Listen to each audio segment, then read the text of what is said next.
একটি দিনই মুযাকারায় বসার তৌফিক দান করেছেন। এই জন্য সেই মহান রব্বে কারিমের দরবারে সবাই দিল থেকে শুকরিয়া আদায় করি, আলহামদুলিল্লাহ। আমাদের এই মজমাটা মনে হচ্ছে একটা ছোট্ট পরিসরে মজমা, মনে হচ্ছে এখানে কোনো লোকজন নেই, সব লোকজন এদিক সেদিকে আছে। তো আমাদের চোখে যদিও এটা ছোট একটা মজমা, আমাদের চোখে যদিও এটা সামান্য মুষ্টিময় কিছু মানুষের অবস্থান, কিন্তু কোরআন ও হাদিসের আলোচনা যেখানে হয়, আল্লাহ এবং তার রসুলের আলোচনা যেখানে হয়, আল্লাহর প্রশংসা রসুলের প্রশংসা যেখানে হয়, ওই স্থানগুলিকে আল্লাহ তাআলা কত পছন্দ করেন সে বিষয়ে আল্লাহ রাব্বুল আলামিন হাদিসের ভিতর রাসূলুল্লাহ সাল্লাল্লাহু আলাইহি ওয়াসাল্লামের পাক জবানে এই উম্মতকে শোনায় দিয়েছেন। রাসূলুল্লাহ সাল্লাল্লাহু আলাইহি ওয়াসাল্লাম হাদিসের পরিভাষায় বলেন যে যেখানে আল্লাহ এবং রাসূলের আলোচনা হয়, আল্লাহ তাআলার বরত্ব, জান্নাত জাহান্নামের আলোচনা হয়, তো আল্লাহ পাক রব্বুল আলামিন পৃথিবীর ভিতরে একদল ফেরেশতা পাঠান।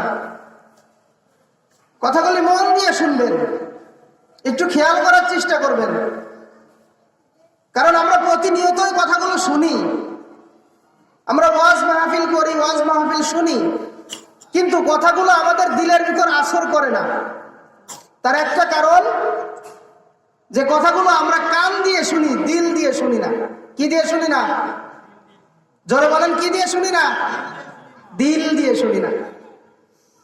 তাই জন্যে কথা শোনার কিছু আদব আছে, লক্ষ্য করেন, কথা শোনার কিছু আদব আছে। এক নম্বর হচ্ছে যে আমি যে কথাগুলি শুনবো, এই কথাগুলি আমলের নিয়তে শোনা। কিসের নিয়তে? কিসের নিয়তে? আমলের নিয়তে শোনা, এক নম্বর। দুই নম্বর, দিল থেকে দুনিয়াবি সমস্ত চিন্তা ভাবনা বাইর করে দিয়ে এরপরে কথাগুলি শোনা। তিন নম্বরে, দিলের কান দ্বারা শোনা। কিসের কান দ্বারা? দিলের কান দ্বারা শোনা। যার কারণে আমরা প্রতিনিয়ত ওয়াজ মাহফিল শুনি, কোরআন হাদিসের আলোচনা শুনি, কিন্তু আমাদের সমাজে তেমন কোনো পরিবর্তন নাই। কথা কি অবাস্তব? অবাস্তব না।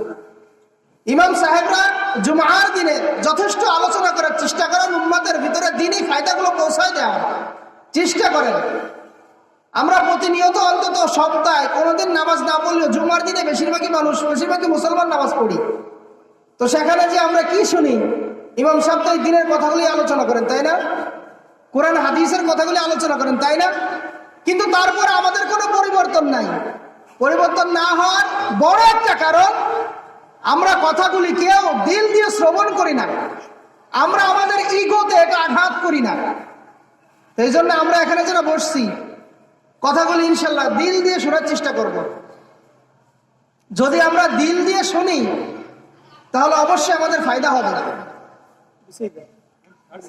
তো যেই কথা বলতেছিলাম, আল্লাহ পাক রব্বুল আলামিন দুনিয়ার জমিনে একদল ফেরেশতা পাঠান, যে ফেরেশতাগুলি দুনিয়াতে বিচরণ করতে থাকে, ঘোরাফেরা করতে থাকে, আর তারা দেখতে থাকে যে কারা আল্লাহ রাব্বুল আলামিনের প্রশংসায় নিমজ্জিত আছেন, কারা আল্লাহ রাব্বুল আলামিনের কোন বান্দারা আল্লাহ তাআলার প্রেমের ভিতরে আসক্ত আছেন। তো এরকম ভাবে তারা কিছু মানুষদেরকে দেখে যে এরা আল্লাহ তাআলার প্রশংসায় নিমজ্জিত আছেন, এরা আল্লাহ রাব্বুল আলামিন আল্লাহ রসুলের প্রশংসার ভিতর আছেন। তখন ওই জিনিসটা রেকর্ড করে নিয়ে, ফাইল করে নিয়ে ওকে আল্লাহ রাব্বুল আলামিনের কাছে তারা পেশ করে। যখন তারা আল্লাহ তাআলার কাছে যায়, আল্লাহ পাক রব্বুল আলামিন জানা সত্ত্বেও পৃথিবীর অবস্থা কোথায় কি হচ্ছে আল্লাহ তাআলা জানতেছেন না? অবশ্যই জানতেছেন। ওয়া হুয়া আলা কুল্লি শাইইন কাদির। আল্লাহ রাব্বুল আলামিন পৃথিবীর সমস্ত কিছুর উপর শক্তি রাখেন। কে রাখেন? আল্লাহ রাব্বুল আলামিন পৃথিবীর সমস্ত কিছুর উপর শক্তি রাখেন। এরপরে আল্লাহ তাআলা জিজ্ঞেস করেন, ফেরেশতারা তোমরা কোথায় গেছিলা? তো ফেরেশতারা বলে যে আল্লাহ, আমরা অমুক এলাকায়, অমুক গ্রামে, অমুক জায়গায় গেছিলাম, দেখলাম তোমার কিছু বান্দারা তোমার গুণগান করতেছে, তোমার কিছু বান্দারা জাহান্নাম থেকে পানা চাইতেছে, তোমার কিছু বান্দারা জান্নাতের আহ্বান হইতেছে, তারা জান্নাতকে আহ্বান করতেছে, জান্নাতে যাওয়ার জন্য জান্নাতের কাজ করতেছে। তো আল্লাহ রাব্বুল আলামিন তাদেরকে জিজ্ঞেস করে যে তারা কি আমার জাহান্নাম দেখছে, যে আমার জাহান্নামের আলোচনা করে, আমার জাহান্নামের ভয়াবহতা কি তারা দেখছে, যে তারা জাহান্নাম থেকে বাঁচার জন্য চেষ্টা করে? তখন ফেরেশতারা সাক্ষী দেয় যে না আল্লাহ, তারা তো তোমার জাহান্নাম দেখে নাই। তো আল্লাহ রাব্বুল আলামিন ফেরেশতাদেরকে সাক্ষী রেখে বলে যে তোমরা সাক্ষী থাকো, যেই বান্দাগুলি আমার জাহান্নাম থেকে বাঁচতে চায়, আমি আমার এই বান্দাদেরকে জাহান্নাম থেকে চিরতরে নাজাত দিয়ে দিলাম। সুবহানাল্লাহ। পক্ষান্তরে আল্লাহ রাব্বুল আলামিন জিজ্ঞাসা করে যে তারা কি আমার জান্নাত দেখছে? জান্নাতের এত নিয়ামত যে আমি আল্লাহ রাব্বুল আলামিন সৃষ্টি করলাম, জান্নাতকে এত সুন্দর করে, এত অবয়ব করে, এত সীমাহীন ভালোবাসা দিয়ে এত সুন্দর করে আমি জান্নাতকে সাজালাম, তারা কি আমার জান্নাত দেখছে? তখন ফেরেশতারা বলে যে আল্লাহ, তারা তো তোমার জান্নাত দেখে নাই। তো আল্লাহ তাআলা বলেন যদি তারা দেখতো তাহলে কি করতো? তো ফেরেশতারা বলে যে আল্লাহ, তারা যদি জান্নাত দেখতো তাহলে জান্নাতে যাওয়ার জন্য তারা আরো বেশি করে জান্নাতের কাজ করতো, আরো মরিয়া হয়ে যেত। সুবহানাল্লাহ। তো আল্লাহ রাব্বুল আলামিন বলেন ফেরেশতারা তোমরা সাক্ষী থেকো, আমি আমার বান্দাদেরকে জান্নাত লিখে দিলাম। সুবহানাল্লাহ। তো এই জন্য দুনিয়াতে যে স্থানগুলি আছে, দ্বীনি আলোচনার স্থান, দ্বীনি মারকাজের স্থান, তো এই জিনিসগুলো আল্লাহ তাআলার কাছে অতি প্রিয়। কত প্রিয়!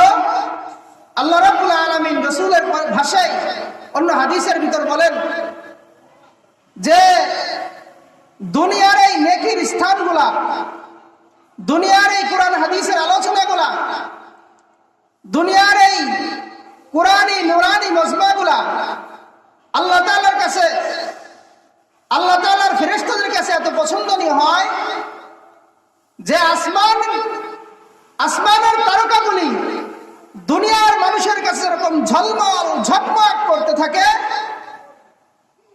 তো এরকম ভাবে আসমানের ফেরেশতাদের কাছে দুনিয়ার এই নুরানি কুরআনি মজমাগুলো ওইরকম ঝলমল ঝলমল করতে থাকে। সুবহানাল্লাহ। তাহলে এই স্থান কি দামি নাকি অদামি? দামি নাকি অদামি? দামি। তো এই দামি জায়গার সম্মান আমাদের কাছে নাই, এই দামি জায়গার অবস্থান আমাদের কাছে খুব মূল্যহীন, যার কারণেই আজকে দোকানপাটে লোকজন আছে কিন্তু মাহফিলের ময়দান খালি। মাহফিলের ময়দান কি? খালি। আল্লাহ রাব্বুল আলামিন আমাদের সকলকে বোঝার তৌফিক দান করেন, আমিন। আমি একটা আয়াত তেলাওয়াত করেছি হাদিসের ভিতর থেকে, হাদিসের একটা অংশ তেলাওয়াত করেছি। আল্লাহ রাব্বুল আলামিন বলেন ওয়ালাকাদ বাআসনা ফী কুল্লি উম্মাতিন রাসূলান আন ই'বুদুল্লাহা ওয়াজতানিবুত তাগুত। আমি প্রত্যেক উম্মতের ভিতরে, আমি প্রত্যেক জাতির ভিতরে নবী রাসূল প্রেরণ করেছি, রাসূলদেরকে প্রেরণ করেছি এবং এই আদেশ দিয়েছি যাতে তোমরা তোমাদের জাতিকে, তোমরা তোমাদের উম্মতকে সতর্ক করতে পারো কোন বিষয়ে? আল্লাহ রাব্বুল আলামিন বলেন আনি ইবুদুল্লাহ ওয়াজতানিবুত তাগুত, তোমরা এক আল্লাহ রাব্বুল আলামিনের ইবাদত করো এবং তোমরা তাগুতকে পরিহার করো। এখানে আল্লাহ তাআলা দুইটা কথা বলছেন, কথা বুঝার চেষ্টা করব আমরা ইনশাআল্লাহ। আল্লাহ তাআলা বলছেন যে তোমরা আল্লাহ তাআলার ইবাদত করো। কি করো? কথার ভিতর বাদাম খাওয়া যাবে না, তাহলে এটা কথার অমূল্যায়ন হয়। কারণ কোরআন হাদিসের কথার ভিতরে যদি কেউ অন্য কিছু করে, এই যে বললাম না আমাদের গ্রাহ্যই লাগে না, এই কথাগুলি যে কত দামি কথা এটা আমাদের কাছে কিছুই মনে হয় না, আমাদের আসর লাগে না। কারণ এই যে বক্তা বয়ান করতেছে, আমরা এবার যে শুনতেছি আর বাদাম খেতেছি, এটা আমাদের কোনো ফায়দা হবে না ভাই, কোনো ফায়দা হবে না। এই জন্য আমি শুরুতে এই কথা বলে নিছি, কথাগুলি শুনবো আমলের নিয়েতে। কিসের নিয়েতে? আমলের নিয়েতে। এখানে আল্লাহ তাআলা কত গুরুত্বপূর্ণ কথা বলছেন যে তোমরা এক আল্লাহ রাব্বুল আলামিনের ইবাদত করো। কি করো? ইবাদত করো। আর তোমরা তাগুত থেকে বেঁচে থাকো। কি থেকে? তাগুত। তো সুতরাং আল্লাহ রাব্বুল আলামিন এখানে আমাদেরকে যে কথা বলছেন, এই কথাগুলো আমাদেরকে আমল করা প্রত্যেকটা মুসলমানের জন্য কি জরুরি, প্রত্যেকটা মুসলমানের জন্য কি জরুরি। তো অন্য আয়াতে আল্লাহ রাব্বুল আলামিন বলেন যে তোমরা আল্লাহ রাব্বুল আলামিনের সাথে শিরিক করো না। কি করো না? আল্লাহ রাব্বুল আলামিনের সাথে শিরিক করো না। আর শিরিকের শাস্তি অনেক কঠিন শাস্তি, অনেক ভয়াবহতা। তো সেই সম্পর্কে আমি কথা বলার চেষ্টা করবো ইনশাআল্লাহ। তো আমি একটি আয়াত তেলাওয়াত করেছি যেখানে আল্লাহ তাআলা হুকুম করতেছেন যে আমি প্রত্যেক কওমের ভিতরে নবী পাঠিয়েছি, রসুল পাঠিয়েছি এবং তাদেরকে এই নির্দেশ দিয়েছি যে তোমরা এক আল্লাহর ইবাদত করো এবং তাগুত থেকে বেঁচে থাকো। এজন্য ইবাদত করতে হবে কার? ইবাদত করতে হবে কার? এক আল্লাহ রাব্বুল আলামিনের ইবাদত এই জমিনের ভিতরে করার জন্য আল্লাহ তাআলা আমাদেরকে পাঠাইছেন। আল্লাহ তাআলা কোরআনের অন্য অংশে বলেন, খালাকতুল জিন্না ওয়াল ইনসা ইল্লা লিয়াবুদুন, আমি মানুষ জাতি এবং জিন জাতিকে সৃষ্টি করেছি আমার ইবাদত করার জন্য। কি করার জন্য? ইবাদত করার জন্য আল্লাহ রাব্বুল আলামিন দুনিয়াতে মানুষ এবং জিন জাতিকে পাঠিয়েছেন। আর অন্য কোনো উদ্দেশ্য এখানে আল্লাহ তাআলা নেন নাই, অন্য কোনো উদ্দেশ্য তো আল্লাহ রাব্বুল আলামিনের এখানে নাই। অন্য কোনো উদ্দেশ্য যদি আল্লাহ রাব্বুল আলামিনের থাকতো তাহলে কোরআন এবং হাদিসের কোন না কোন জায়গায় আল্লাহ তাআলা এই দুনিয়ার কথা উল্লেখ করতেন যে তোমাদেরকে দুনিয়ার জন্য সৃষ্টি করেছি। আল্লাহ রাব্বুল আলামিন রাসূলুল্লাহ সাল্লাল্লাহু আলাইহি সাল্লামের মাধ্যমে হাদিসের ভিতর বলেন, আদ-দুনিয়া খুলিকাত লাকুম আখলিকতুম লিল আখিরাহ, আমি দুনিয়াকে তোমাদের জন্য সৃষ্টি করেছি আর তোমাদেরকে আমি আল্লাহর ইবাদত করার জন্য সৃষ্টি করেছি। বলুন না সুবহানাল্লাহ। পরিষ্কার হয়েছে? এটা আমাদেরকে বুঝতে হবে যে দুনিয়া কাদের জন্য সৃষ্টি করছে? আমাদের জন্য। আর আমাদেরকে কার জন্য সৃষ্টি করছে? আল্লাহর জন্য। তো এই জন্য আল্লাহ তাআলার জন্য আল্লাহ তাআলা আমাদেরকে সৃষ্টি করছেন। তো এই জন্য আল্লাহ তাআলার সাথে কখনোই শিরিক করা যাবে না, কখনোই শিরিক করা যাবে না। তো যদি আমরা আল্লাহ তাআলার সাথে শিরিক করি তাহলে আমাদের কঠিন শাস্তির কথা আল্লাহ তাআলা বলছেন। আল্লাহ রাব্বুল আলামিন বলেন, যদি তোমরা আমার সাথে শিরিক করো তাহলে তোমাদের জন্য কি শাস্তি আছে? ইন্নাল্লাহা লা ইয়াগফিরু আন ইউশরাকা বিহি ওয়া ইয়াগফিরু মা দুনা যালিকা লিমান ইয়াশা। আল্লাহু আকবার। ওয়া মান ইউশরিক বিল্লাহি ফাকাদ ইফতারা ইসমান আযীমা। যদি তোমরা আমার সাথে শিরিক করো তাহলে তোমাদের জন্য কি ভয়ঙ্কর ঘোষণা আল্লাহ তাআলা বলেন। আল্লাহ রাব্বুল আলামিন বলেন, আমি শিরিক ব্যতীত সমস্ত গুনাহকে ক্ষমা করে দেওয়ার ক্ষমতা রাখি, ইচ্ছা রাখি, এবং তিনি শিরিকের অপরাধকে কখনোই ক্ষমা করবেন না। শিরিক ব্যতীত যত গুনাহ আছে আল্লাহ রাব্বুল আলামিন ক্ষমা করে দেওয়ার, মাফ করে দেওয়ার ইচ্ছা রাখেন, ক্ষমতা রাখেন এবং মাফ করে দিবেন। কিন্তু যেই ব্যক্তি আল্লাহ রাব্বুল আলামিনের সাথে শিরিক করবে, আল্লাহ রাব্বুল আলামিনের সুস্পষ্ট ঘোষণা, তাকে কখনোই আল্লাহ রাব্বুল আলামিন ক্ষমা করবেন না। নাউযু বিল্লাহ। তো এই যে শিরিক, এই বিষয়টা কত বড় মারাত্মক। আমরা আমাদের সমাজের ভিতরে প্রতিনিয়ত শিরিক করি। সবচাইতে তিনটা বিষয় আমরা বেশি শিরিক করি, খেয়াল করবেন। আমরা তিনটা বিষয়ে বেশি বেশি শিরিক করি। প্রথমত তিন বিষয়ের শিরিক, আশ-শিরকু ফিল উলুহিয়্যা, আশ-শিরকু ফিল উলুহিয়্যা,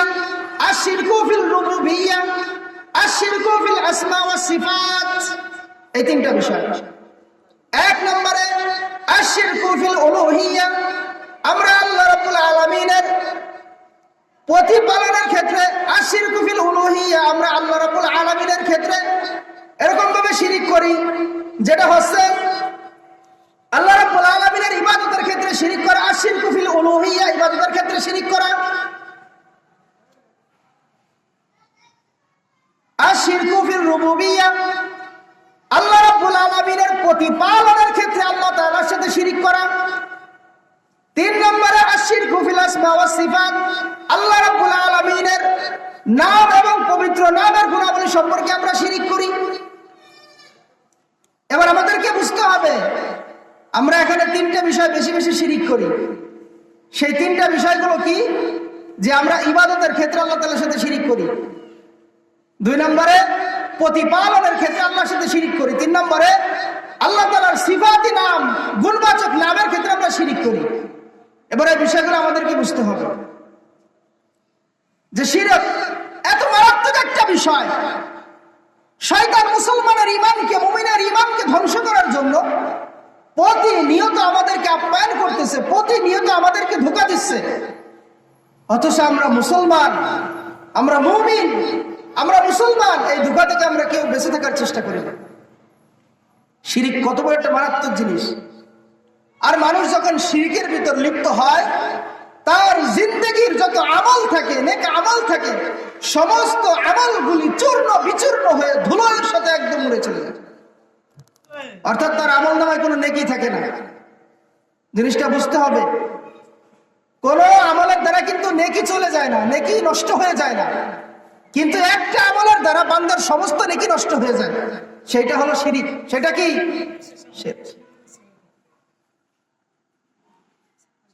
তো আমরা আশিরকু ফিল রুবুবিয়্যা, আমরা প্রতিপালনের ক্ষেত্রে শিরিক করি। সেটা আবার কেমন? খেয়াল করেন, আমরা প্রতিপালন করার ক্ষেত্রে, অর্থাৎ আমাদের পালন করতেছেন কে? জোরে বলেন কে? আল্লাহ। আমাদেরকে পালন করতেছেন আল্লাহ। কিন্তু আমাদের ইয়াকিন, আমাদের ধারণা কি? যে যদি আমি এই বছর আমার ছেলেটার যদি বিদেশ না পাঠাতাম, আমি তো না খাই মরে যেতাম। এটা আমি কি করলাম? শিরিক করলাম। কি করলাম? কি করলাম? শিরিক করলাম। আমরা অনেকেই বলেই ফেলে এরকম যে আমি যদি এই বছর এই 5 কাঠা জমি যদি না বুনাইতাম, আমার তো এই সারা বছর না খেয়ে থাকা লাগতো। নাউযুবিল্লাহ। অথচ আল্লাহ রাব্বুল আলামিন দুনিয়াতে কার কি বাজেট, কে কি খাবার খাবে, এই মানুষকে সৃষ্টি করার আরো হাজার হাজার বছর পূর্বে আল্লাহ তাআলা মানুষের রিজিককে বন্টন করছেন। সুবহানাল্লাহ। আমরা অনেকেই বলেই ফেলি যে আমি যদি কামাই না করতাম, তোরা তো না খেয়ে মরে যেতি। এরকম বলি না আমরা? আমরা এই সমস্ত কথা থেকে তওবা করার চেষ্টা করব। আল্লাহ তাআলা আমাদেরকে তওবা করার তৌফিক দান করেন, সকলেই বলি আমিন। এই যে প্রতিপালন করার ক্ষেত্রে আমরা শিরিক করতেছি, অথচ পৃথিবীর সমস্ত মানুষকে, সমস্ত প্রাণীকে খাওয়াচ্ছেন কে? কে খাওয়াচ্ছেন? আপনাকে যে খাওয়াচ্ছে, আমাকেও সেই খাওয়াচ্ছে। আমাকে যে খাওয়াচ্ছে, আমার সন্তানদেরকেও সেই খাওয়াচ্ছে। আমার সন্তানদেরকে যে খাওয়াচ্ছে, তাদের সন্তানদেরকেও কে খাওয়াবে? আমার দাদা দাদা, আমার দাদা, আমার দাদিকে, আমার পূর্বপুরুষদেরকে কে খাইয়েছেন? আল্লাহ রাব্বুল আলামিন খাইয়েছেন। এই দুনিয়াতে কত পশু প্রাণী আল্লাহ তাআলা সৃষ্টি করেছেন, প্রত্যেকটা প্রাণী কে কি দুনিয়াতে খাবেন, কে কতটুকু পরিমাণ খানা খাবেন, এটা আল্লাহ রাব্বুল আলামিন আরো হাজার হাজার বছর আগের থেকেই নির্দিষ্ট করে রেখেছেন। সুবহানাল্লাহ। যদি কোনো মানুষ পাখির মতো ঈমান আনতে পারে, যদি কোনো মানুষ প্রাণীর মতো ঈমান আনতে পারে, আল্লাহ রাব্বুল আলামিন ওই প্রাণীর মতোই তাকে বসে বসে খাওয়াবেন। সুবহানাল্লাহ। একটা ঘটনা মনে পড়ে গেল, ফাজলা আমলের ভিতর শেখ জাকারিয়া রাহমাতুল্লাহি আলাইহি একটা ঘটনা আনছেন যে এক চোর চুরি করছে। এক চোর কি করছে? চুরি করছে। লোকজন যখন তাকে দাবড় দিছে, ধাওয়া দিছে, তখন সে একটা গুপ্ত স্থানে, একটা গোরস্থান, কবরস্থানের ভিতর যে পলাইছে। কোথায় যে পলাইছে? কোথায় পলাইছে? কবরস্থানে। তাই এরকম ভাবে কবরস্থানে যাওয়ার পর সে যখন এরকম কবরের ভিতর পলাইছে, হঠাৎ করে উপরের দিকে তাকাইছে। তাকায় দেখে যে একটা পাখি কিছুক্ষণ পর পর বাসায় ঢোকে, আবার বাইরে চলে যায়, আবার বাসায় ঢোকে, আবার বাইরে চলে যায়, মুখে আধার আনে। সে ওই জিনিসটা থেকে আশ্চর্য হয়ে গেছে, যেই পাখি এত বারবার কাছায় ঢুকে আবার বের হয়, এর কারণটা কি? তা ওই ব্যক্তি বসে আছে, আমি শেষ পর্যন্ত দেখবো এর কারণটা কি। তা একটা সময় কিছুক্ষণ যাওয়া হওয়ার পরে এরপরে দেখতেছে পাখি যে বাইরে থেকে খাবার আনতেছে সে তার বাচ্চাকে খাওয়াচ্ছে না, তার খাঁচার ভিতরে আল্লাহ রাব্বুল আলামিনের একটা প্রাণী, একটা সাপ, অন্ধ সাপ। কি সাপ? একটা অন্ধ সাপ। সেই অন্ধ সাপকে পাখি আদার ধরে এনে এনে ওই সাপের গালের ভিতর দিছে, আর সাপ মজা মেরে মেরে খাচ্ছে। সুবহানাল্লাহ। এইখান থেকে মুসলমানের শিক্ষা নিয়ে বিষয়। ওই সাপ যদি মনে করতো, সাপ যদি ভাবতো যে আমি অন্ধ হয়ে গেছি, আমি মনে হয় আমার আর দুনিয়াতে কোনো রিজিক নাই, আমি এভাবেই মনে হয় না খেয়ে খেয়ে মারা যাবো, কিন্তু আল্লাহ রাব্বুল আলামিন পাখির মাধ্যমে সাপকে খাওয়াইতেছেন কি খাওয়াইতেছেন না? তো এই জন্য বাবা যে আমাদেরকে বুঝতে হবে, আমাদেরকে খাওয়ান কে? আমাদেরকে খাওয়ান কে? আমাদেরকে প্রতিপালন করতেছেন কে? আমাদের জীবনের সমস্ত প্রয়োজনীয়তাকে পূরণ করতেছেন কে? তো এই জন্য আল্লাহ রাব্বুল আলামিন বলতেছেন, বান্দা তোমার জীবনের প্রতিটি ক্ষেত্রে, তোমার জীবনের প্রতিটা পয়েন্টে, তোমার জীবনের প্রতিটা মুহূর্তে আমি তোমার সমস্ত কিছু যোগান দিতেছি। যার কারণে আল্লাহ রাব্বুল আলামিন বলতেছেন, আনি'বুদুল্লাহ ওয়াজতানিবুত তাগুত, তোমরা আমি আল্লাহর ইবাদত করো এবং তোমরা তাগুতকে পরিহার করো। তাগুতকে পরিহার করো মানে শিরিককে পরিহার করো। কাকে কাকে? শিরিককে পরিহার করো। তো এই যে আমরা মনে মনে ধারণা করতেছি যে আমাদেরকে পালতেছি, তো আমরাই কামাই করতেছি আর খাইতেছি, আসলে কিন্তু না না। এই কামাই করার পিছনে, এই উপার্জনের পিছনে আল্লাহ রাব্বুল আলামিন এক রহমতের চালিকা শক্তি আমাদেরকে ধারণ করে দিয়েছেন, যার কারণেই আমরা খাইতেছি, চলতেছি, ফিরতেছি, আনন্দ ফুর্তি করতেছি। তো এই জন্য ভাই দুনিয়ার জিন্দেগিতে এইটা মনে করা যাবে না যে আমি আমাকে খাওয়াই, আমি আমার সন্তানদেরকে খাওয়াই, আমি আমার পরিবারকে খাওয়াই, আমি উপার্জন করি। না না, তোমাকে উপার্জন করার শক্তি যিনি দিয়েছেন তিনি হলেন একমাত্র আল্লাহ। আল্লাহু আকবার। 2 নম্বরে আশিরকু ফিল উলুহিয়্যাহ। আশিরকু ফিল উলুহিয়্যাহ, আমরা ইবাদতের ক্ষেত্রে শিরিক করি। কিসের ক্ষেত্রে? কিসের ক্ষেত্রে? আমার কথা বলার উদ্দেশ্য এইটাই যে শিরিক করার কারণে ঈমান নষ্ট হয়ে যায়, মানুষের আমল নষ্ট হয়ে যায়। আর 2 নম্বরে আমরা শিরিক করি ইবাদতের ক্ষেত্রে।